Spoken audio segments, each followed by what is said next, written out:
What I have for you guys today is this Yadea Trooper 01, and I'm going to tell you why it's the Super 73 killer. You get a lot more for your money, and even at the same price, it's got a lot going for it.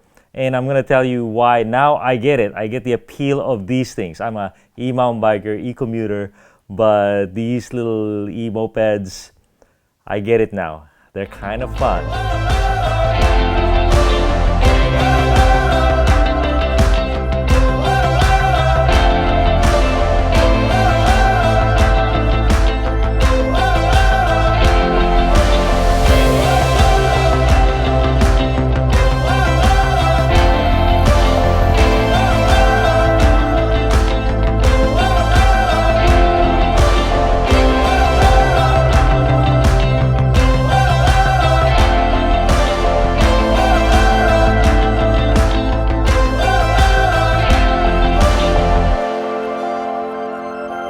Okay, who is Yadea? I looked it up. It turns out they're the #1 e-bike, e-scooter manufacturer in China.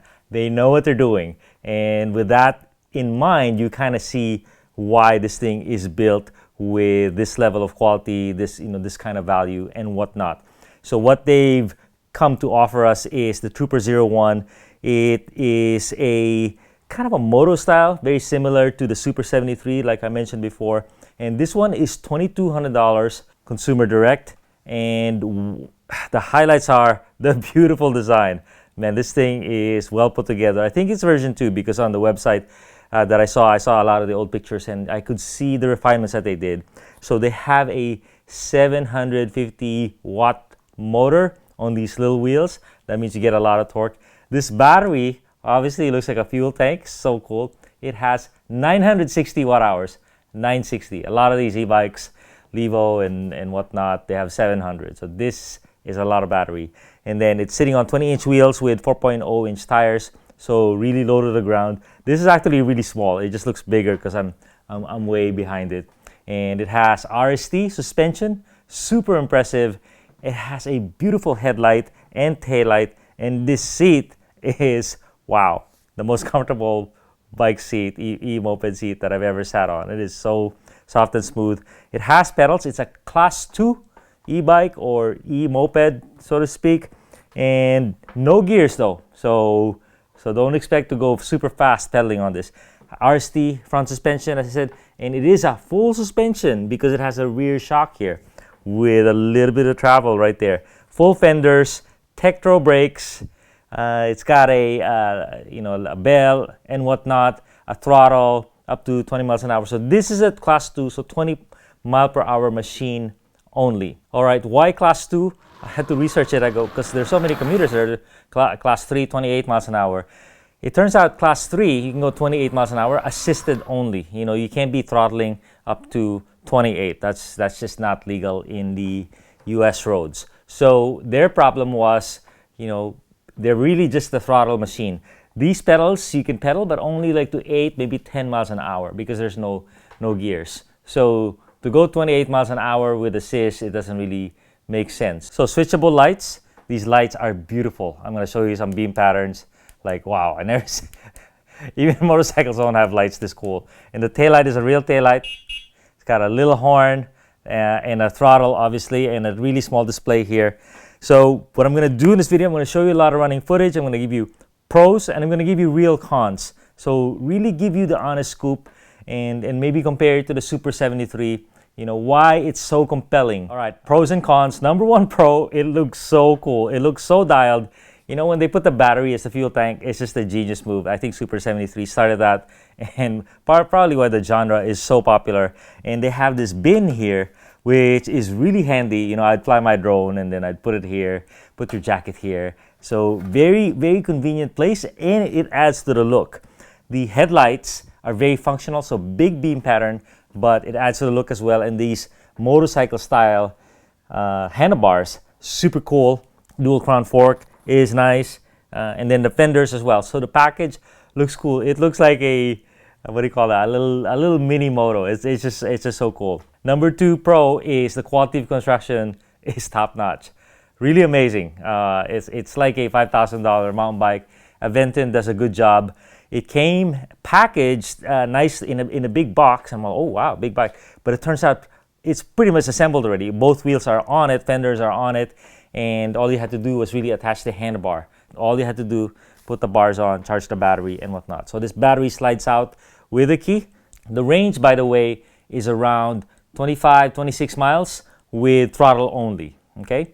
And then they say, like the Super 73, you know, with if you help, it's 50 miles, but that's really impractical because there's no gears. You can only help to 8 to 10 miles an hour, and you basically the motor gets ahead of you at that point. So I'm not sure if anyone can really demonstrate that it gets 50 miles an hour. All right, the number 3 Pro is the value. It crushes the Super 73.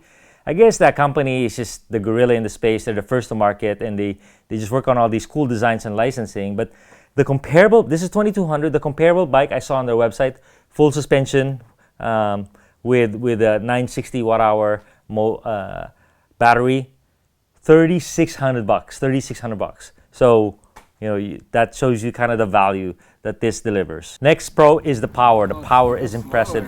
750 watts from this motor, and it's pretty quiet, you know. I was quite impressed, and because it has small wheels, it has nice torque.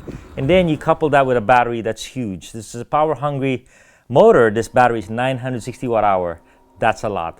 And the way they compute it is it's funny. In the e-moped commuter e-bike world is not with watt hours, but they do it in volts times amp hours. So 48 volts times 20 amp hours is 960 watt hours. Next Pro is the brakes. These brakes are legendary. You know, Tektro, probably the #1 hydraulic bike disc maker in the world, and man, this thing with this nice big rotor, I don't know how big these rotors are. I think they're 180, but with a wheel this size and a brake this quality, it's just so awesome. The stopping power is so overbuilt that you have like a comfort zone, a safety net. Next Pro is the details are dialed, the small display, the light with a really cool beam pattern, the storage. This saddle is awesome. It's so soft. You know, a lot of saddles are just throwaway saddles, and you put your preference in it. But this thing, oh my God, so comfy, and it's so long, so you have room for a passenger. Okay, and the last Pro I'm going to tell you about is a great handling machine. You know, being so low to the ground, you know, having such a nice chassis, good front suspension, man, this thing is a handling machine. You know, I could get in trouble both off-road and on-road, but yeah, I just have to wear my helmet. So it's I really had fun with it, and I was never sketched out. So very cool. Because I'm going to tell you about this cool mod at the end of the video, right here. This is not a Yadea product, but I did it. I did it myself. Tested. I'm going to tell you the details. All right, before I get to the cons, this is E-MTB review. We focus on e-mountain bikes. I know this is an e-moped, but you know, I can't ignore it because all the kids, all the neighborhood, everyone's going to school with these things. It's, you know, it's a true movement. So, you know, it's just a little different class of vehicle, but we'll cover it too. All right, cons. This is where E-MTB review separates itself. A lot of the YouTubers that are out there seem like, you know, they're just catering to the manufacturer because they got free stuff. I got this free, by the way, but just to show you how I differentiate, I give you pros and cons, just so you understand the product better. You know, no product is perfect. If there's no cons, you don't trust the review, right? So here's the cons. The first con is there's no gears. You know, they really went after the Super 73 market. No gears, but it's kind of impractical. And because it's hard to start up, and it is, you know, you top out about 8-9 miles an hour. You know, you're already at an awkward position for pedaling, especially if you're a tall person. So no gears means it's very difficult for some to pedal at any kind of speed. The second con is the throttle is a wee bit sticky, not the highest quality.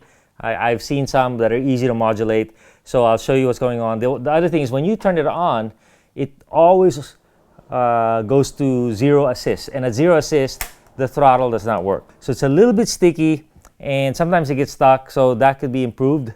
Also, there's a delay on it, about a 1.5 second delay before it does anything. All right, the third con is it's a 20 mile per hour machine, limited machine, and they don't want you messing with it. There's no easy button to or waiver that you could get to 28. And the last con that I'm gonna give you guys is the rear shock. So I love that it has full suspension, rear suspension. You can do a lot of stuff with this, but this rear shock is just so stiff and undamped, and it tops out. So every time I do a bump or a jump, it goes pop. You know, it has potential. I'm gonna put an air shock, and I'm gonna make another video on it, where an air shock you can tune to your weight. So what is the bottom line? The bottom line is, man, I have a lot of e-bikes testing out there. I've never had so much fun as we do on this one. You know, the kids go out. When I just wanna get some fresh air and whatnot, they just jump on this. When I need to film something, it is so cool, and everyone on the road is like, yeah, what is that? Or the neighbors. So now I get it. You know, all the kids. I'm not a young person, but all the kids, you know, 15 to 25, they're like, that's what I want. That's what I want for Christmas. Gets them around exploring, living life. This machine, and it's a practical thing. You know, commute with it. It's a pretty cool tool, and now I get it. I get why they're so popular. Thanks a ton, everybody. Oh, I forgot about the mod. The mod that I mentioned was foot pegs. So this thing is really cool because you can put a passenger. Both are comfortable. They just gotta hang on to you. They just need some place to put their feet, right? So I said, okay, let me buy some foot pegs. And what I found were these ones from Rad Power. They are folding. That's the best part. When you have something like this, you're moving it around, it's probably gonna hit you. It's gonna shin you. So something like this folding, I just there was already a bolt there for a rack, so I just expanded that, put it in, drilled the other side, and I just cut the bolt. Maybe I'll make a video on it, and there you go.